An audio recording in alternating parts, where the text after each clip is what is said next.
This is a present from John Irwin. He's a super soldier from Britain. Oh, cool. Made into a super soldier, brought into an elite British military force called the 16. And he's given this book personally for you. He was very keen for you to see it. And he does defence and all that. He's been out of body, seen a few things. And this is his book. One Step Beyond refers to Beyond Death. Oh, cool. And the 16 refers to the elite British military force of 1958-59. And one of their last missions, they encountered very big flying saucers. Yeah, they did what? They encountered huge flying saucers at a place called Jarabah in Syria. And that is it, formally handed over. Thank you very much, and give my my thanks to John, and I'll be anxious to read this. Okay, during the break, John, you referred to seeing a black shadow figure only a few minutes last night sometime. Could you mention that? Because this is important. Well, I didn't know it was a black shadow until you just told me what they looked like. But what happened is I closed the refrigerator door, and I was walking back in here, and over by the patio door, I saw a big black thing, maybe 7 feet tall, and it was black. And I looked over like that, and there was nothing there. And I just, flipped it off until you mentioned but that's exactly what I saw, because I tried to make sense of it. I tried to look and see what made something black over there, because, you always see weird stuff around, and I couldn't see anything that would have made that black. So. And the important thing to remember, folks, is that when you turn your head to look at it, that's when you don't see it. You only see it out of the edges of your peripheral vision. Yeah. So you've got to look with that in mind. And this is important because a lot of the cases in England are coming up with this, including people who make the crop circles. So maybe that might explain why you're losing stuff. My mind? No, you haven't lost that. You lost that years ago. Everybody lost it.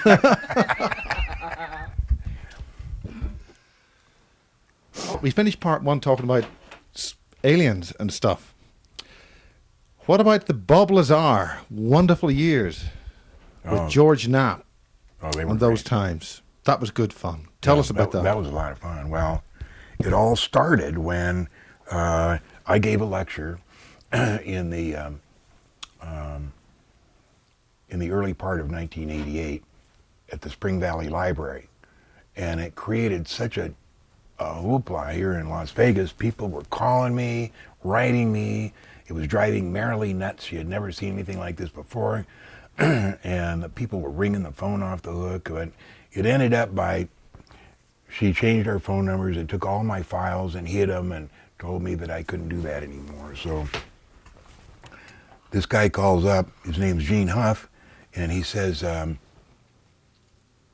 I'd like to get a copy of all your tapes and papers and everything. And I said, Gene, my wife has shut me down. I can't do it. But he says, well, no problem. He said, if you ever get a chance, I'll be happy to pay for it. Or if you want an appraisal, I'm an appraiser. And just at that time, I was looking for a second mortgage on the house, needed appraisal. So I said, okay, let's do that for my appraisal. So he came over to do the appraisal, and he brought a guy with him to hold the end of the tape, the measuring tape. And the guy's name was Bob Lazar. And so they first came in and they sat down there, and Gene and I were talking about UFOs and this and that case, and Bob was rolling his eyes. And he said, look, this stuff is pure bullshit. He said, I worked at Los Alamos. I had a highest clearance there, Q clearance. If there had been something like this, I would have known about it. And I can't tell you how many people I've heard that statement from. So anyway, make a long story short, we gave Bob Lazar enough information over the next 4 or 5 months to get him interested enough that he called Dr. Teller, the father of the H-bomb, who he had met, and asked for a job at Groom Lake. And the next thing I heard was that Bob came over. He had 3 interviews over at EG&G, and they were all technical interviews about information he knew. And after the first one, he told us that he aced the first one. And then the second one, he said he aced that too. He said, but the first question was, do you know John Lear? And what is your relationship with him? And he said, yes, I know him. I think he sticks his nose into places where it doesn't belong. He says, what I didn't tell them is I also like to stick my nose into places where it doesn't belong. And then the next thing I knew was December 6th, 1988. He comes in, sits down there. It's in the evening. He said, I saw a disc today. I said, what? He said, I saw a disc. I said, theirs or ours? He said, theirs. I said, you went to Groom Lake? He said, yeah. And I said, well, what are you coming here for? Why don't you work there a couple months? And then tell us, because they obviously followed you here. They're going to tell, that you came right up here. He said, the reason I'm doing this is I've seen you take so much crap over the last 5 or 6 months talking about this that I saw it, I felt it, I touched it, I was in it, and I just wanted to tell, it's real. So then from then on, things went bizarre. He continued to work up there, and by continued to work, I think he only went up there about 6 or 7 times. He told us when he get back what he learned up there, and then on the 21st of March of 1989, he said they're going to do a test flight tomorrow night. Do you want to go see? And I said, yeah, how? And he said, well, there's a road on the northeast of Groom Lake we can go down. And I said, yeah, I know that one. And so the next night was March 22nd. And that was the one you've seen here many times, I'm sure. We got there about 8:45, went up in my motorhome, and I got out and set up that telescope right there. And we saw it come up behind the mountains, and Gene or Bob said, look, there it is. All the time we had managed to leave the video camera on the bumper of the motorhome. And I got that set up. It flew around for maybe 5 or 10 minutes, and then it stopped, and it was settling down behind the mountains that were between us and Groom Lake. And that's when I got that focused in on a 13 or an 8-inch telescope. It's very difficult to sight something and track it manually. Is this up and down? So since it was going down, I could track it, and it was a flying saucer oriented about 35 to 40 degrees to the horizon. It was radiating a gold yellowish stuff. And as it came down, I said, quick, Gene, look. And as I invited Gene to look through the ocular there, and as I pulled away from it, I hooked my foot around the tripod, and it pulled it so that he couldn't see it. But then the next Wednesday, that was a Wednesday night. The next Wednesday night, I was on a trip to for the airline I worked for, and I couldn't go with him.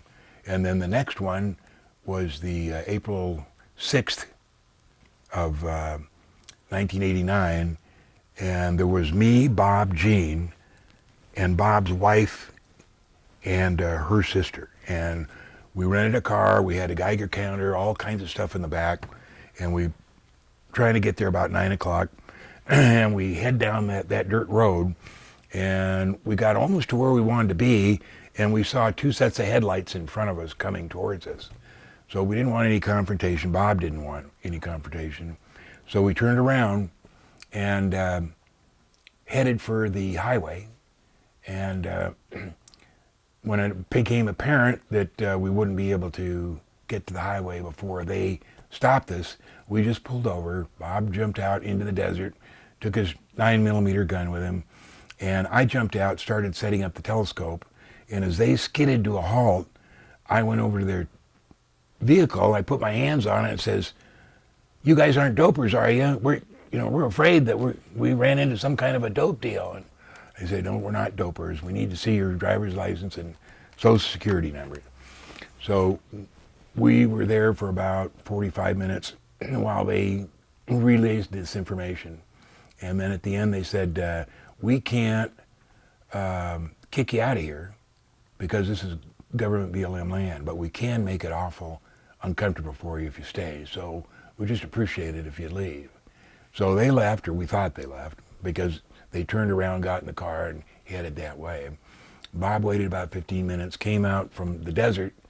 He had his gun. He said, "Oh man," he said, "I came so close to blowing that one guy away."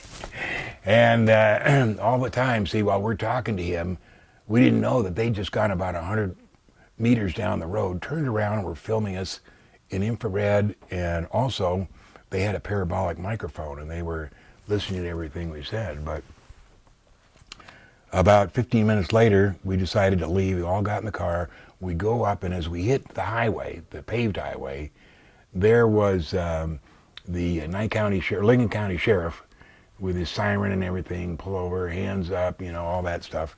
And he said that when we all five were against the car with our hands up, he says, "I just want two things." He said, "I want to know why there's 5 people in the car now, and there were only 4 people when you folks were down on that road, and I want to know where the 9mm is."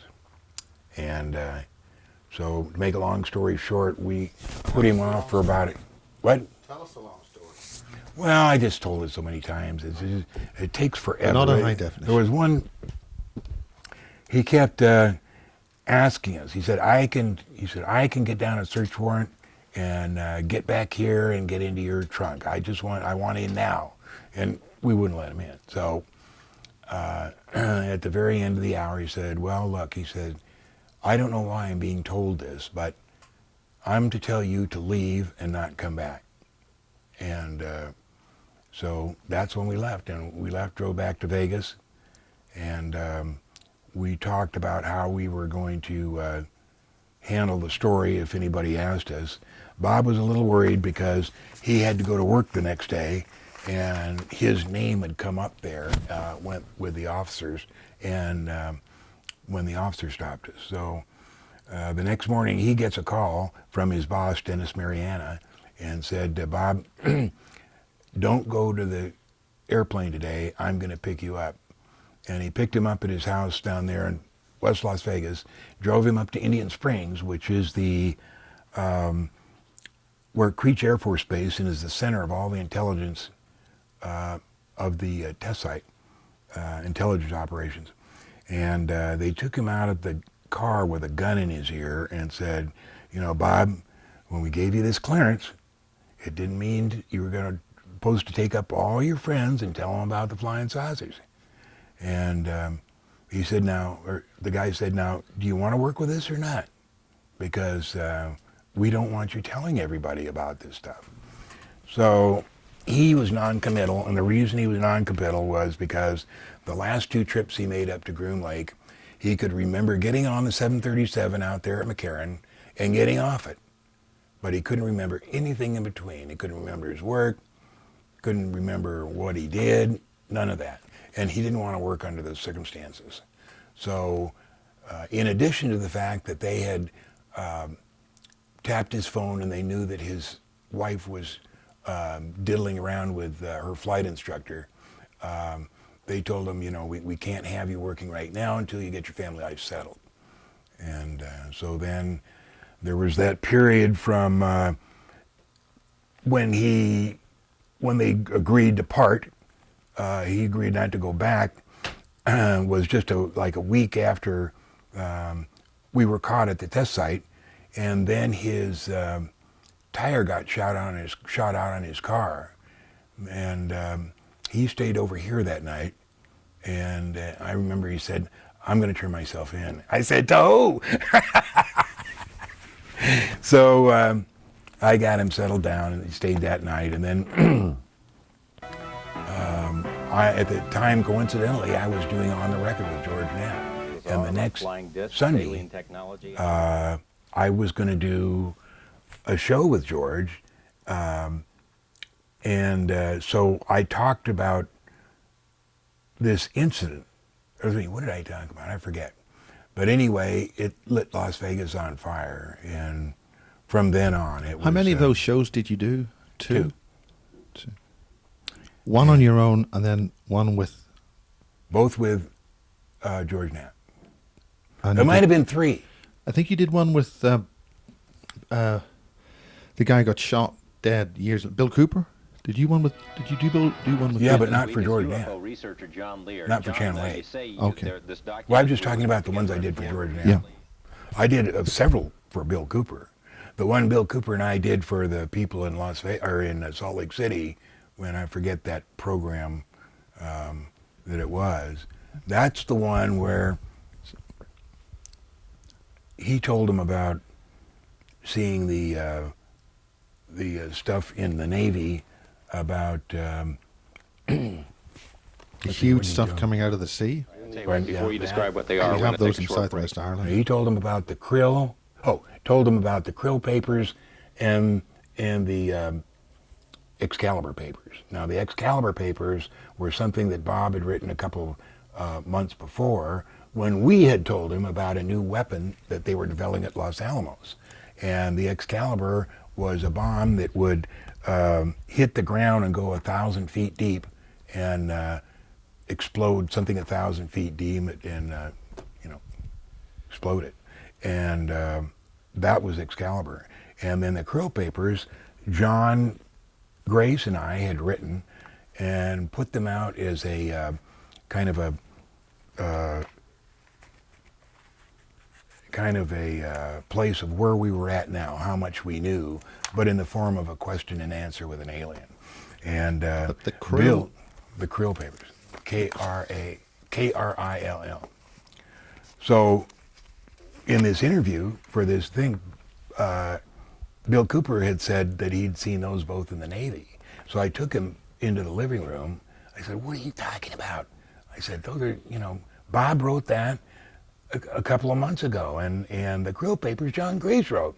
He said, "No, I saw him in the Navy 20 years ago." I said, "That's impossible."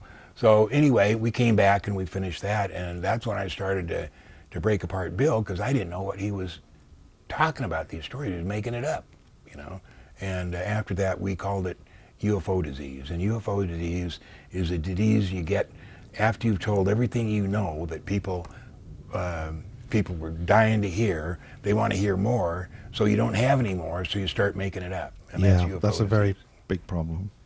So, But the krill is something that comes from the Germans, doesn't it? Not before. well, the way where I got krill was the Pentagon had established a dialogue with an alien through a woman that they had that worked at the Pentagon, and they were talking to krill, and the spelling was CRLLL.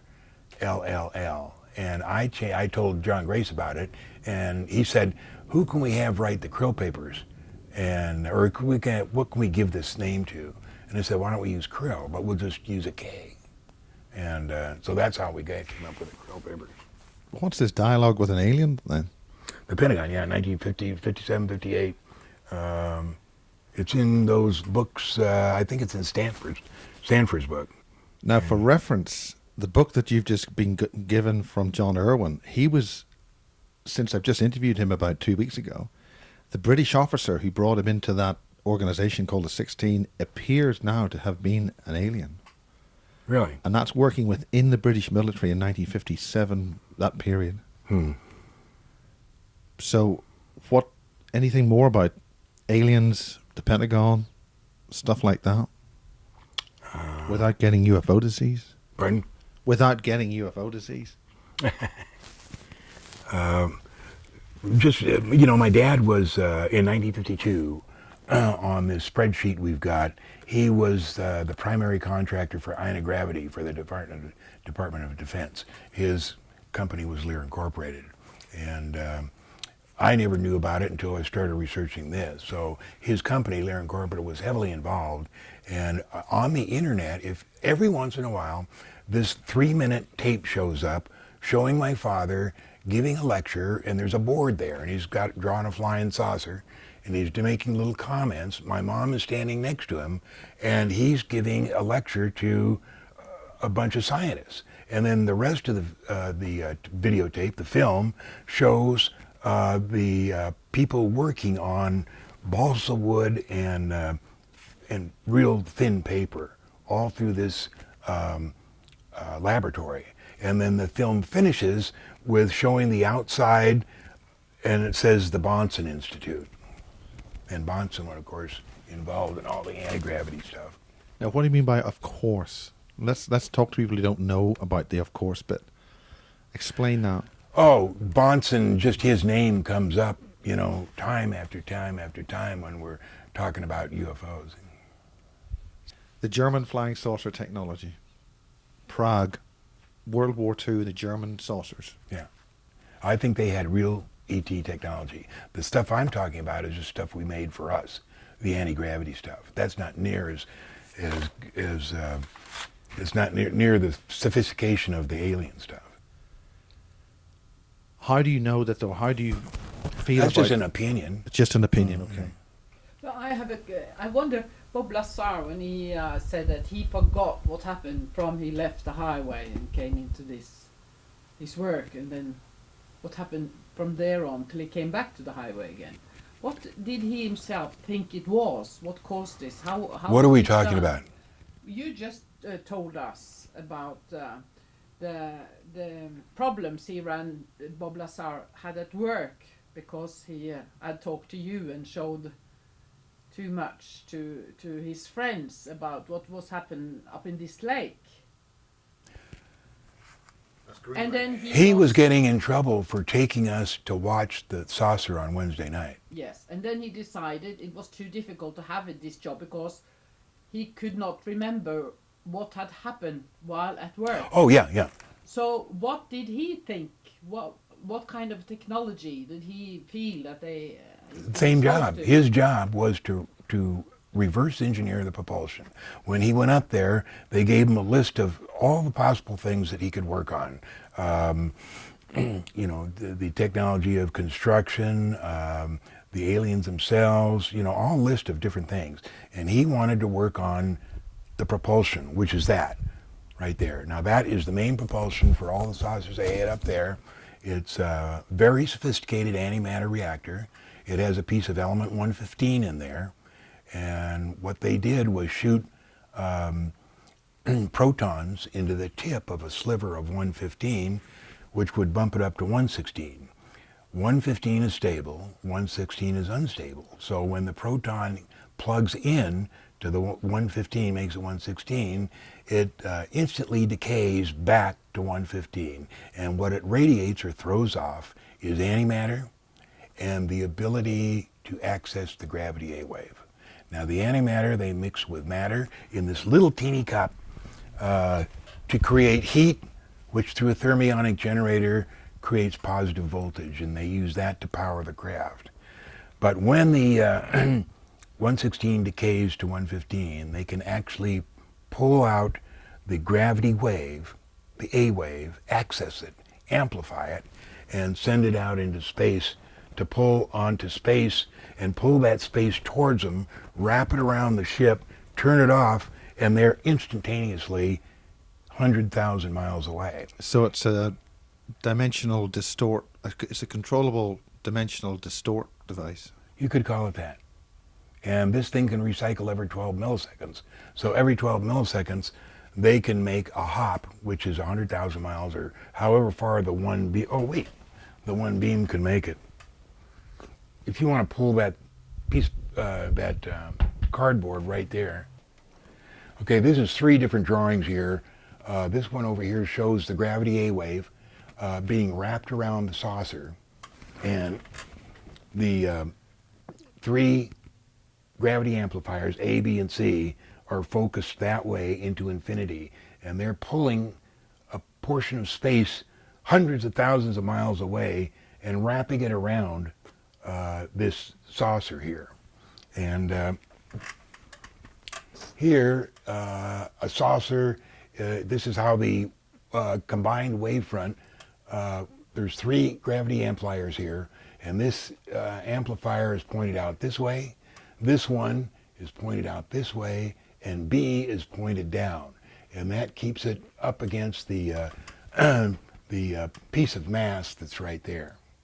And then this one here, we should be looking at it the other way, but see if you can imagine the 3 gravity waves down here. And what this is this is a magnification of the very, very end of the of this amplifier, and it says 100 centimeters, and it's a little circle like that. And that 100 centimeters is what hundreds of thousands of miles out, exercises that gravity amplification. And that's what pulls it all towards the craft. Okay, we're done. But that was not my question. Was what kind of technology did John Lear think that they have used on him to not remember things? Oh, mind control.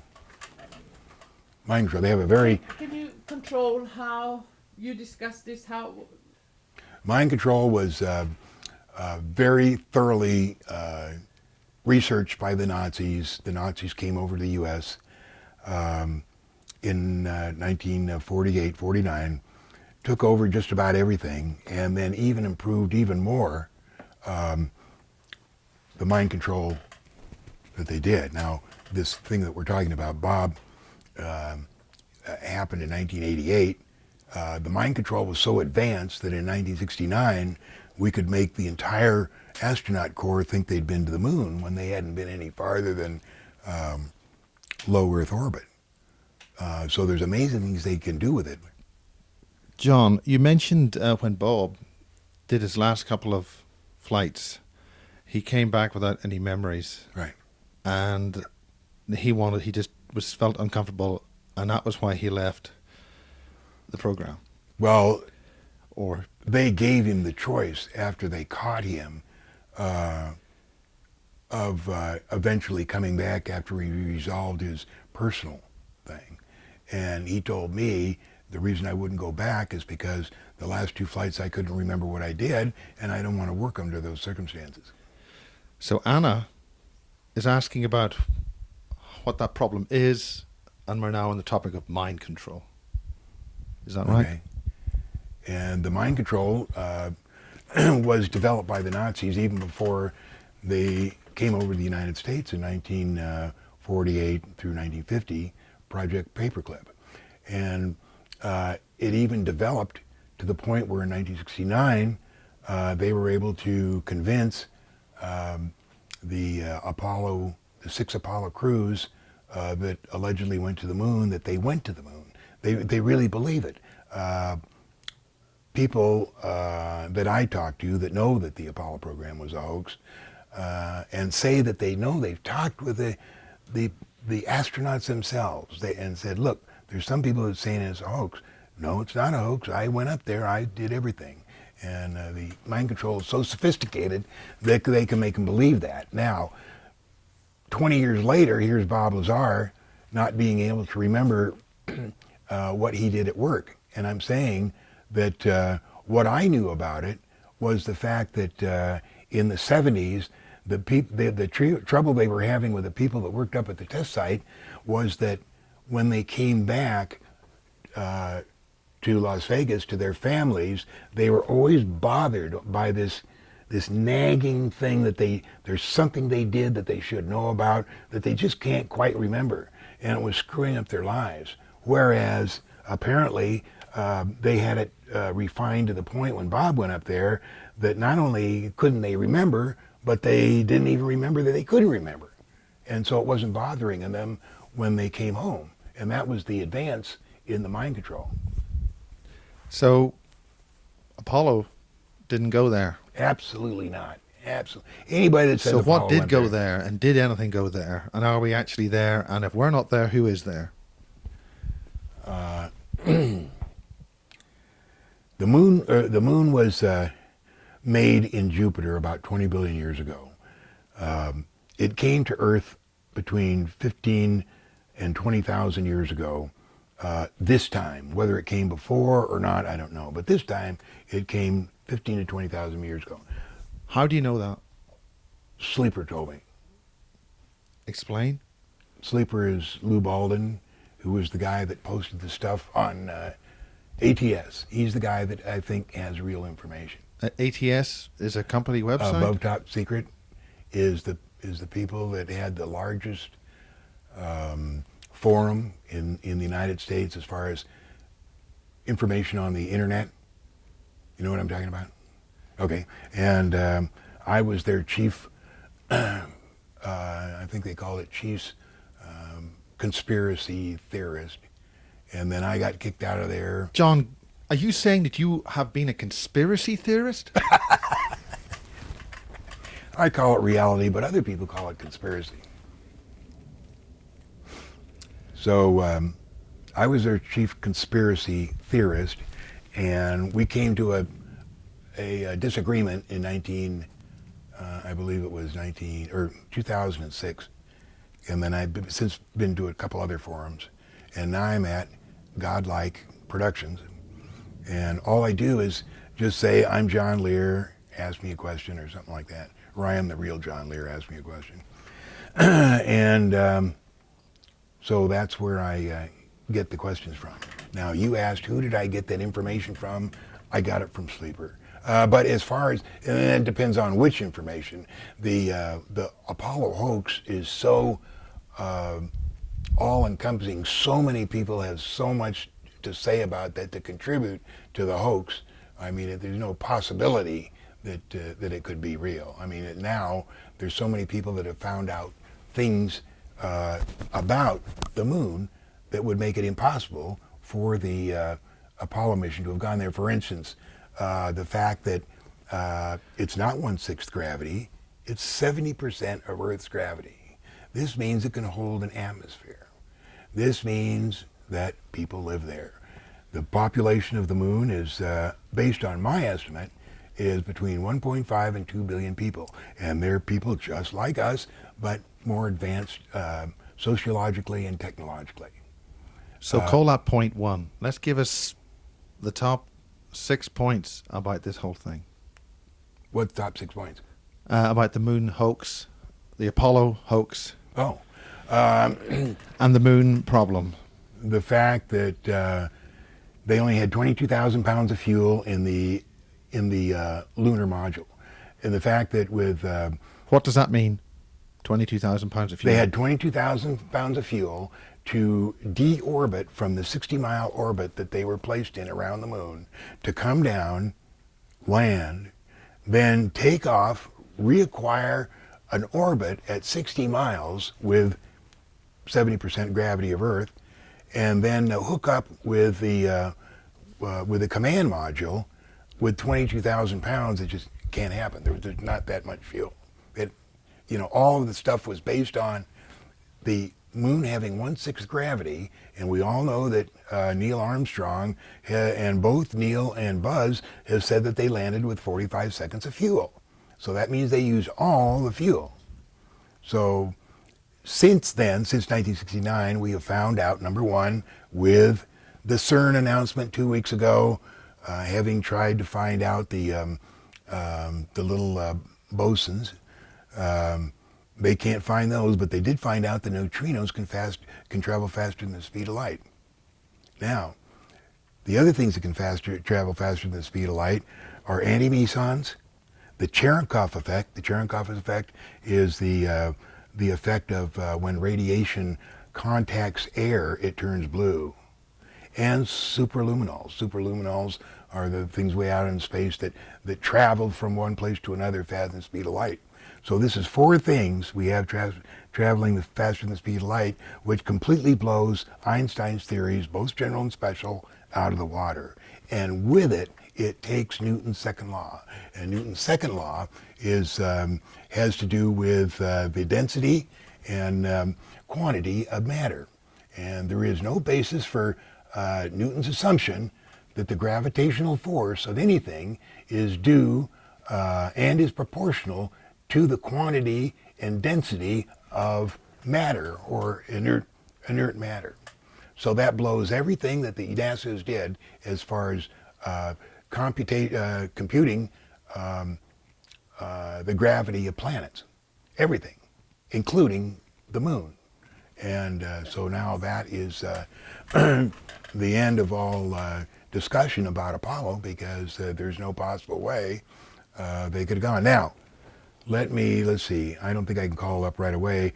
You wanted 6 points. The number point is the lunar module itself, the one that was built at Grumman, looks like a peak of junk, and the astronauts themselves say there's no way that this thing not only could have gone to the moon, but could have gone into deorbit, landed, and reorbited. So it was the- built for show. It was built for show. The engine was 10,000 pounds of thrust, and it was either on or off. And you hear the Mr. Space.com and Phil Plait, who are the NASA promoters, and they're trying to tell us one of the main problems with the lander is why isn't there a deep depression under where this 10,000 pound rocket motor landed the lander, and why isn't there dust on the landing pads? They said something And, about the density of the exhaust gases wasn't sufficient to disturb the dust or something. Pardon?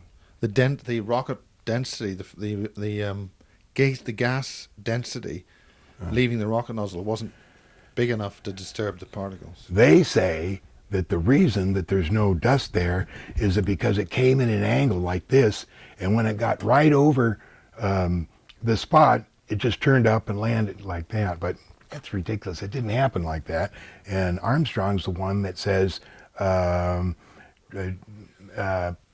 engines off, tranquility base here, and that means that he didn't say engines off until they were landed. They didn't turn them off slightly before they got there.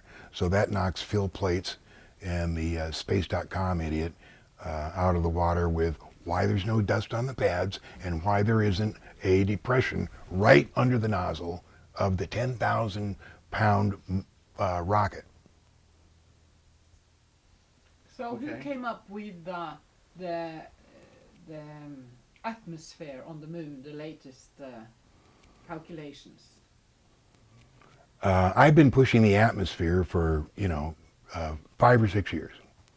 Well, a friend, Vladimir Tzitsky, was doing this at the American Academy of Dissident Scientists. Machinists working in metal factories producing the panels for the craft, engineers that work on the project, test pilots that flew some of the craft, eyewitnesses that watched these craft at Peenemünde, watched German-made crafts at Reno, Nevada, much later in the 60s.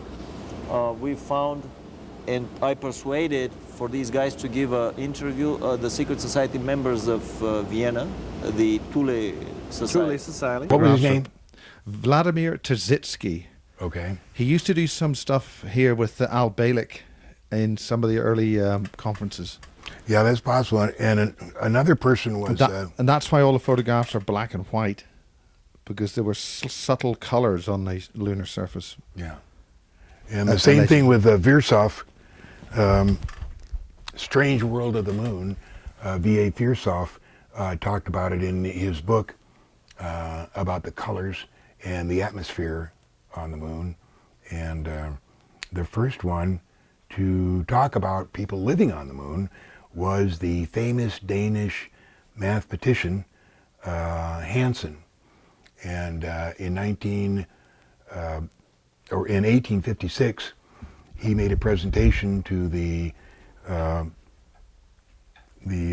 Royal Astronomical Society that, based on his figures of the gravity and the orbit of the moon, that he felt that there was enough gravity on the far side to hold enough atmosphere for people to live there. And that's because the far side is thicker than the near side. There's 6 miles more to the moon on the far side than there is. So everybody loved that over there until 1870, when the head of the Navy Observatory, a guy named Admiral Newcomb, came over to Paris for the specific job of discrediting Hansen.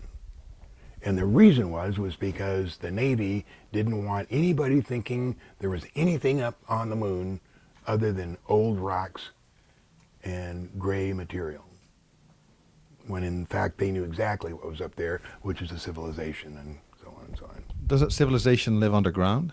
No, they live on top. That's a picture over there of a city that's 120 miles to the northwest of Copernicus. See, this road comes down here, and the road here, and then all these little houses and buildings and what Nancy's That done. looks like Vegas. Those are those are factories where they've taken a little black and taken off some corners, strategic corners, so you can't make a building out of it in your eyes. But right here, all this stuff there, look at those roads there. Now, these long, straight ones, those are where they join the pictures. yeah, the pictures. Yeah. So those can't be counted. No. But these, look, goes Yeah, I down can see there. that. Yeah. There's a little airplane waiting to be flown. Factories, all that stuff. That's easier. Oh, towers. Okay, that's a photo that NASA never published. That's on the far side of the moon. I got it from a friend of mine. Bid on the estate on some of the packages in an estate in New Orleans, which just happened to be one of the guys who was authorizing the photos of the Lunar Orbiter series, and he passed away. And these happen to be some of the photos that they didn't want shown. And this guy called me, and I got these 25 photos, and this is one of them. And this shows a refinery on the far side of the moon. See if you can jiggle your imagination to see that that's a refinery. I wouldn't have any imagination about these things. I'd have predictive analysis. Okay. How do you say that one? Endymion. Okay, we're looking at Okay. Endymion, which is at the very top of the moon as we see it from Earth. Okay. It's about 30 miles in diameter. And what you see on the right-hand part of the crater is the cranes. Now, They we look can like also a huge crane, some sort of headquarters and central observation point. Yeah, you can see that these cranes are built to lift spheres, and these cranes go as far back as 1936 on Yerkes photos. That's Yerkes. That's one of the larger telescopes here. And 1946 is when they were in the process of building these cranes. On the below the cranes, inside the crater, you can see lots of apartment buildings. They're all on a line there. They all have windows out to the front, and that's where the people live that stay there. And then on the left part of the screen are the huge spheres, and according to Dr. Resnick, those are the spheres that hold the helium-3, and what he calls this whole operation is a wellhead. We're looking at a wellhead for mining helium-3 from the moon. And they use that on the power supply systems on the moon, or do they ship it back to Earth? No, nothing gets shipped back to Earth. There's a technical name for using it on site, and I forget what it's called, but they use it in situ. Now, you're saying, what's the date of this facility? You said 1936 or 46? Well, the Yerkes photo I have is 46, but I think I have another earlier one that you can see it as far back as 1936. That means that these are not man-made ones. Are they're of the facilities of the moon by the what do you call the people on the moon? Moon people. Moon people. I believe there's between 1.5 and 2 billion people up there. They look identical to us, but they're more advanced sociologically and also technologically advanced. And they're obviously the ones that built that. Now, where they came from, I don't know. They didn't come from Earth. Now, why do they not come from Earth? Are they not vestigial people from Earth's previous civilization before they collapsed, or are they the people who brought the moon from Jupiter? Well, I really don't know. But the moon was built in Jupiter about 20 billion years ago, and between now and the 20 billion years, it has been towed around the solar system doing various projects. such as this one, which is monitoring Earth. Why would they move it to here? What would be a logical reason for that? Because this was the prison planet, and those are the guards, and that's what they were trying to. They want to guard us. They want to be sure that we can't leave the Earth and go out and spread our form of democracy to the other planets in the solar system. So who are they? Besides just the guards, who are the guards? Those guys. Yeah, well, you pointed to your own ceiling, so that's not precise. You can do better than... That's all I can do. That's the best I can do. The farthest back written history, or mouth-to-mouth history, is that at one time there was no moons, and then there was 2 moons, and then there was 1 moon. So I don't know whether the second moon was the electromagnetic vehicle that was putting our moon in place, or whether it was something else. Do we want to go? Yep. Now, when I say the electromagnetic vehicle, I was talking to Dr. Berggren, who did the research on Saturn and found the huge vehicles in the rings of Saturn. I asked him where the electromagnetic vehicle is at this time, and he said it was probably on the far side of the moon. So we looked for a place where it might be, and we think we found it on the crater Tchaikovsky. And the crater Tchaikovsky, if you're looking directly at the far side of the moon, is to the lower left. And it's a crater that has an artifact in the middle of it that's probably about 10 miles wide and about 10 miles high. And this thing has been changed by NASA, has been airbrushed by NASA at least 7 different times. Now, this is the slide that you said TSIO 12.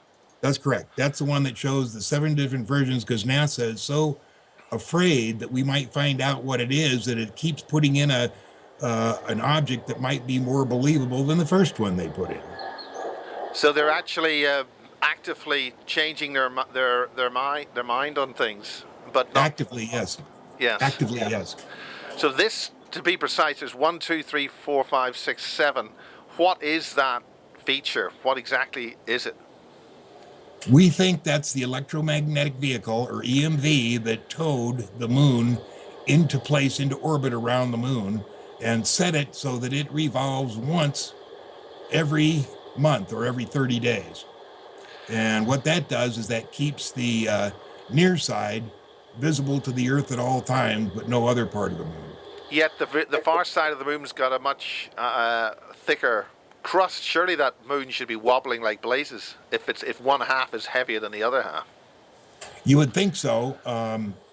The Danish physicist, whose name was Hansen, presented a paper in 1856 to the Royal Astronomical Society that the far side was 56 miles further out than the near side.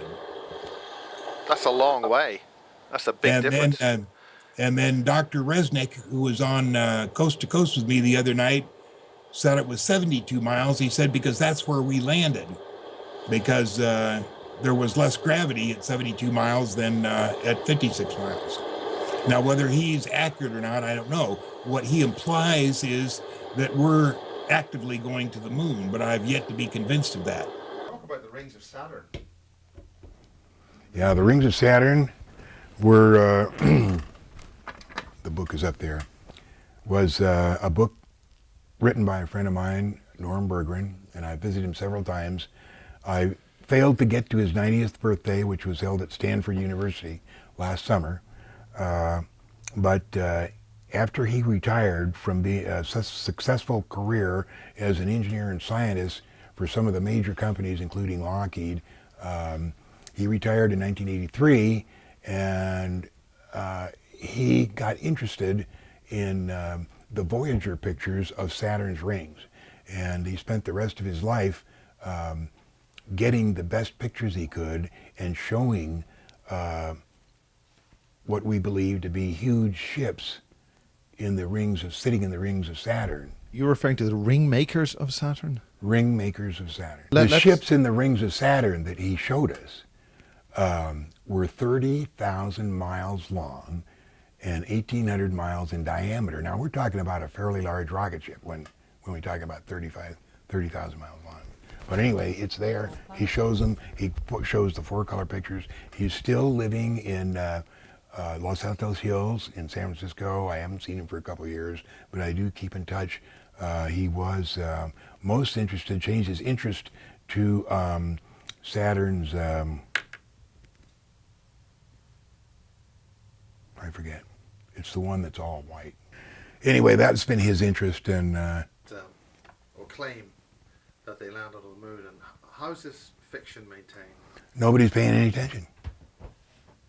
Nobody is paying any attention to what's going on. There's people that look at this and say, "This is unbelievable. Why isn't anybody paying attention to this?" But they're getting away with it because nobody's there. They It keep. was such a happy occasion. It was such monumental happiness that people doesn't want to let something like that go in face of. That's exactly it. People are more comfortable with what they got. They've got enough problems with, thinking they have to worry about Afghanistan, Iraq, Africa, and all the other problems on Earth, plus raising their kids, plus trying to make enough money to eat, and they're not going to worry about the moon. Economy and, What? totally corrupt economy. Right, and a totally corrupt government, Yeah. and now you want them to worry about the moon, Yeah. and whether astronauts went The there. one thing that was, made you proud. Yeah, I can yeah, understand. that's right. The one thing that they could be proud of, Yeah. and. Okay, John. One day I was fixing a pirate radio station in Ireland. Myself and one of the tower riggers were looking up at the tower. What we saw was this space plane overfly our tower at approximately 10,000 feet. What the hell was this? While I had a Canon A1 power-winding 35mm SLR only yards away, the craft was gone over the horizon over Belfast within 8 seconds. This craft was clearly landing somewhere northeast of the site. This could be Machrihanish or anywhere from Sweden to Finland or even northern Russia. And it was a spacecraft. And I wasn't able to take a picture of it because it was traveling so fast.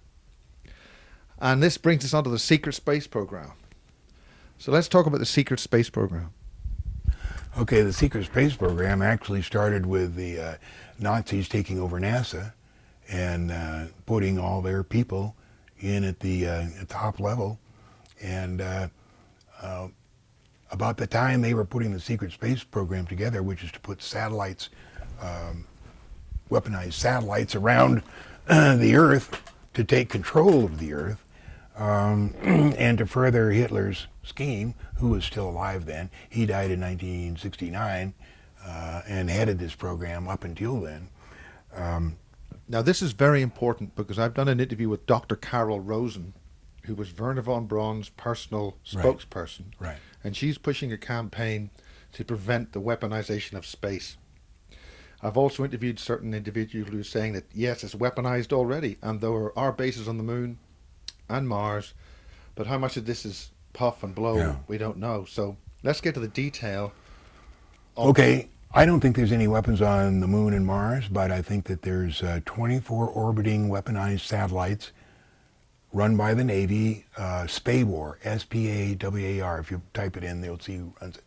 They have over 2,000 astronauts going back and forth all the time. The astronauts are comprised by the Army, Navy, Air Force, Marines, NASA. There's probably 8 different entities that go back and forth. This program was started by Project Aquila that was launched three months before the launch of Apollo 11. And Project Aquila put the first equipment in space beginning to put these 24 orbiting weaponized satellites up there. Only America has this, that not China or Russia has the same weapons up there. Why is that? Well, we allied ourselves with some pretty bad ETs, and they have, in return for some false promises, they have given us some really, really powerful weapons. Yep. Okay, Damaso Okay, Damaso. Yeah. is the city that's on the far left of the moon. This is a highly gridded structure. Lots of... I haven't been able to see. Now you can see the city there, right? Yeah, there's a whole like a layout of Los Angeles almost. Okay, I can't find the McDonald's, but supposedly there's one there. Yeah, there probably is a McDonald's. Is it? Do you think that would be an organic McDonald's?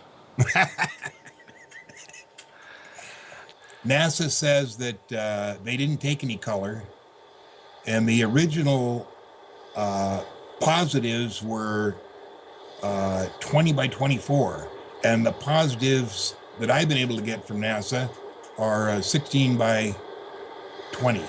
That's the the city that is 125 miles to the northwest of Copernicus, and the crater there is called Tobias Myers. Tobias Myers. Or Tobias Mayer. Myers. Tobias Mayer. And